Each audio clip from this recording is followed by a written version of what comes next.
Hey guys, welcome back to my channel. If you're new here, my name is Steph and today I'm going to be sharing my soya spice recipe with you. If you don't know what soya is basically grilled beef, and what makes soya stand out from every other grilled beef is the soya spice that we use. So what is soya spice made of? Soya spice is basically a peanut-based spice rub that we use to marinate our beef before grilling.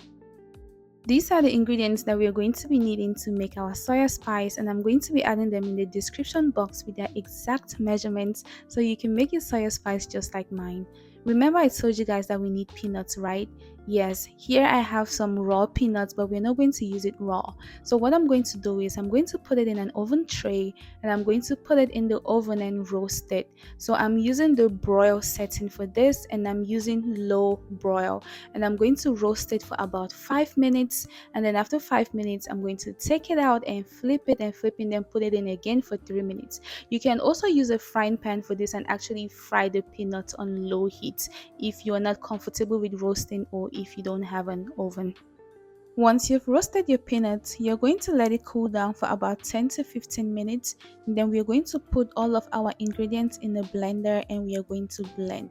So the reason why we are blending all the ingredients together is because blending peanuts by itself produces a lot of oil. So adding all those dry ingredients will help absorb that oil, which will make the blending process very easy. I would like to add that when you're blending, you have to blend and pause, blend and pause, blend and pause. And when you finish blending, you're going to put it in a sifter and then you're going to sift, sift, sift. As you can see, it's looking very good, right?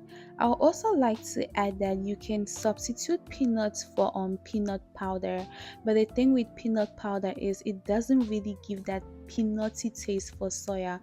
But if you don't feel like going through with this entire process, instead of using regular peanuts like I did with this recipe, you can just use peanut powder, but just know that it's not really going to taste like our original soya, but it's still going to be good. So anyways, I'm just going to be using a spoon. I'm going to be mashing and sifting, doing everything that I can for this soya spice to come out pretty much. And yeah, this step right here might seem a little bit frustrating and difficult, but don't give up, guys. Just keep mashing. As you can even see, I switched spoons. But I didn't give up, and you too, when you make this recipe, don't give up, okay? Just keep doing it and it's going to come out perfectly fine. And this is what your sifter is going to look like once you are done. As you can see, we don't really have anything else to sift. And guys, this is the soya spice. Look at that beautiful color. It tastes so good. Tastes just like original soya spice. Okay, I cannot wait for you guys to try out this recipe. If you enjoyed this recipe, guys, please give me a thumbs up. Please like, comment, share, subscribe, and just yeah. And I keep saying yeah. But if you guys would love to see the way I make soya with this soya spice, just let me know and I'm gonna record a separate video for you guys showing you how to use this soya spice. And for storage purposes, you can either store it in an airtight container or a Ziploc bag.